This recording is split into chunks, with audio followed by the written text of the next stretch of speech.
Oi meninas, bom dia, boa tarde ou boa noite. Hoje nós vamos falar sobre Joquebede. A história de Joquebede é uma história muito interessante, é uma história que está muito alinhada, né, com a libertação do povo, né, porque foi ela quem deu a luz ao libertador do povo do Egito, que foi Moisés. Então, vamos começar. Eu vou só situar vocês historicamente. José já havia morrido, já tinha um tempo que José tinha morrido, e o novo rei começou a observar que o povo crescia, multiplicava muito, eles pariam muito, eles tinham muitos filhos. E ele preocupado, né, com esse grande crescimento dos judeus, ele começou a estabelecer algumas medidas, né, que era para diminuir, né, para que eles não se multiplicassem em número, porque eles poderiam ficar mais fortes, né, e se rebelarem contra eles. Então, o que acontece? Ele vai e começa a subir a carga dos trabalhos que eles desempenhavam. E uma coisa que eu acho bem interessante é o seguinte, porque quanto mais ele subiu a carga, e mais ainda aqui, ó, no texto, fala assim, ó, os israelitas, porém, eram férteis, proliferaram, tornaram-se numerosos e fortaleceram-se muito e encheram o país. Esse aqui foi o início. E aí o interessante é que depois ele falava assim, ó, o texto fala assim no 12: todavia, quanto mais eram oprimidos, mais numerosos se tornavam e mais se espalhavam. A primeira coisa que me chama a atenção aqui é o seguinte: hoje a gente vive numa sociedade muito corrompida, né, com muitas dificuldades. E eu me lembro que quando eu estava no seminário, o sonho da minha vida sempre foi ser mãe. E um dia eu estava no seminário, assim, numa crise existencial com Deus, sabe? E falando para Deus assim: eu não quero mais ter filho, não quero. Muito mal o mundo, as pessoas são muito ruins. Deus me livre, não quero ter filho, não. E comecei a orar. Eu falei assim: Senhor, esse sempre foi o meu sonho. Eu sempre sonhei em ser mãe. Se for para eu ser mãe, ministra o meu coração. E eu falei isso só no meu coração. Não falei para ninguém, não verbalizei, não falei nada. E comecei a orar, pedindo a Deus isso, né? E uma amiga minha no seminário, a gente conversando por algum motivo, ela virou para mim e eu falei assim, eu soltei, né? Falei, tá difícil botar filho nesse mundo, né? E aí ela olhou dentro do meu olho, como eu naquele momento eu vi o Espírito Santo de Deus falando comigo através da vida dela, e ela falou assim para mim: a graça que te alcançou e que te permaneceu de pé até hoje, mesmo diante de todas as intempéries da sua vida, a mesma graça que alcançou a sua vida vai alcançar a vida dos seus filhos. A mesma graça que te alcançou vai alcançar a sua descendência. E lendo esse texto hoje, eu comecei a ver assim, nossa, quanto mais oprimidos eles eram, mesmo assim eles ainda se multiplicavam, e mais eles se multiplicavam. E dentro desse pedaço da história, né, nasce aqui, através de Joquebede e Amram, o bebê, né, que a gente conhece hoje como Moisés. E aí o primeiro passo de Joquebede que me chama muita atenção porque o período era um período muito ruim, muito cruel. O rei, ele fazia, sabe o quê? Ele pegava as crianças e jogavam no Nilo. Você imagina um bebezinho pequenininho sendo jogado para morrer afogado no Nilo. Como que isso é cruel, como que isso é difícil. E assim, o primeiro passo que Joquebede dá é de que confiar de que Deus ajudaria ela a esconder o seu filho. E por 3 meses ela esconde o seu filho. E passados esses 3 meses, ela viu que estava ficando muito, muito difícil continuar escondendo ele, porque até os 3 meses, realmente, o bebê é mais silencioso, dorme mais tempo, então dá para esconder. A partir disso aí, vai ficando muito difícil. E aí, ela vai e dá um segundo passo de fé.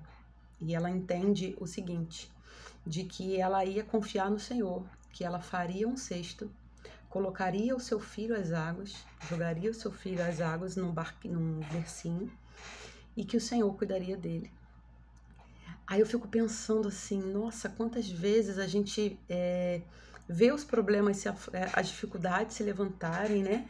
Vendo as situações acontecerem e a gente fica assim tão cético. E aquela mulher ali, ela tinha tudo para falar, não, se eu botar meu filho aqui, meu filho vai morrer afogado. Se eu botar aqui, meu filho vai ser destruído, não vai sobreviver. Mas ela falou assim, Senhor, eu não tenho muito o que fazer, né? Eu confio no Senhor. Colocou aquele menino e lançou aquele menino sobre as águas. Aqui fala assim, ó, quando já não podia mais escondê-lo, pegou um cesto feito de junco e vedou com piche e betume. Colocou nele o menino e deixou o cesto entre os juncos, à margem do Nilo.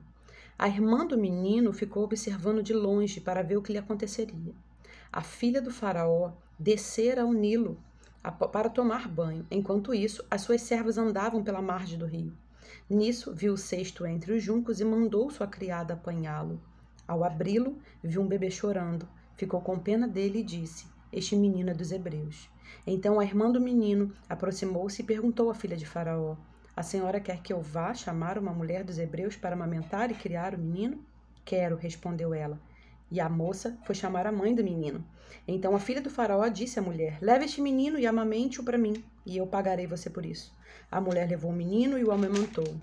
E tendo o menino crescido, ela o levou à filha do faraó, que o adotou, e lhe deu o nome de Moisés, dizendo, porque eu o tirei das águas.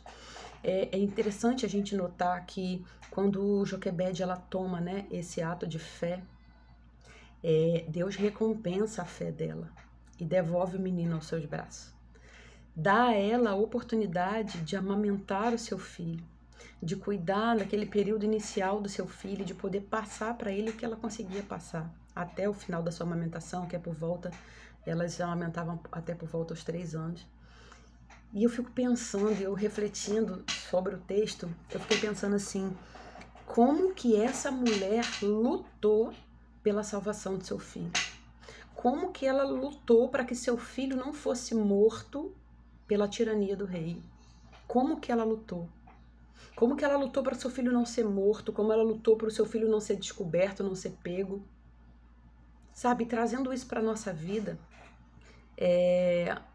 a gente tem hoje, né, diante de Deus, a gente tem a responsabilidade de instruir os nossos filhos, de preservar os nossos filhos, de zelar pelos nossos filhos.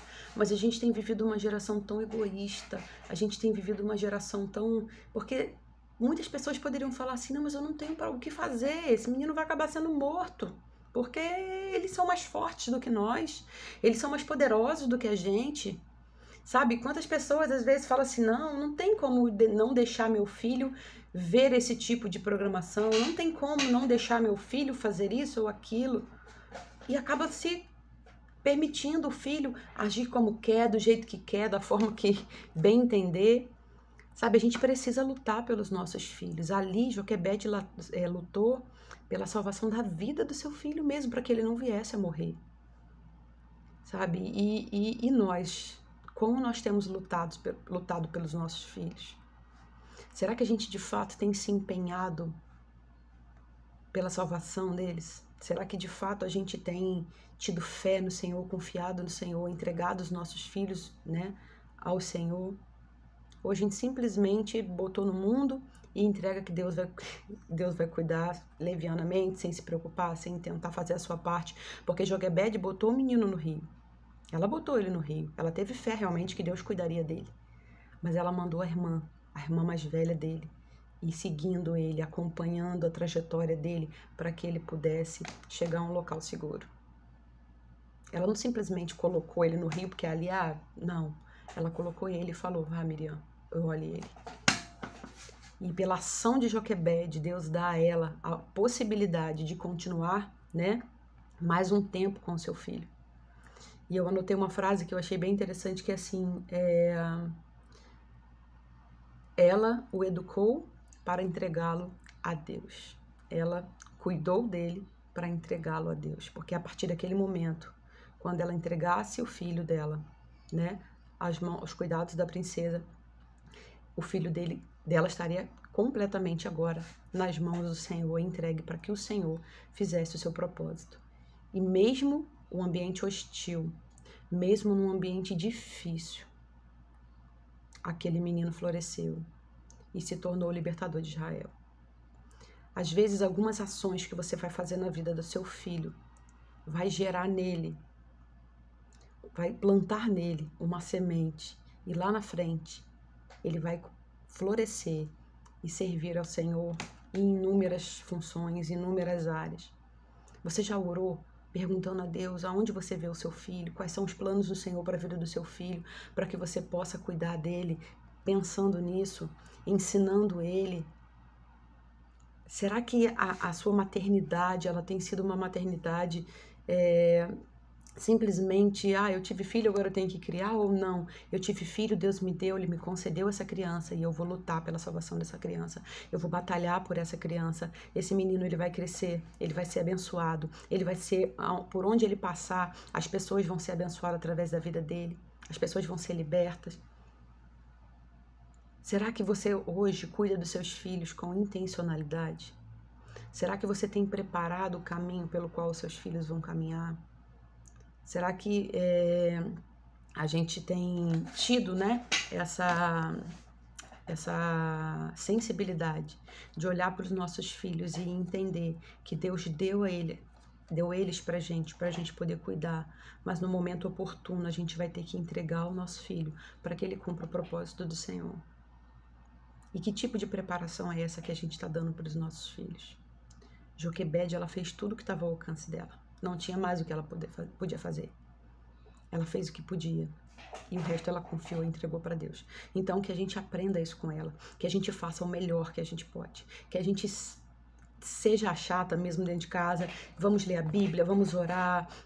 Meu filho, não assista isso não é prudente para você. Meu filho, não faça isso não é legal. Meu filho, senta aqui e fica pensando no que você fez, porque não é esse o caráter que Deus espera de você. Deus espera que você seja um menino obediente, um menino assim, uma menina assado.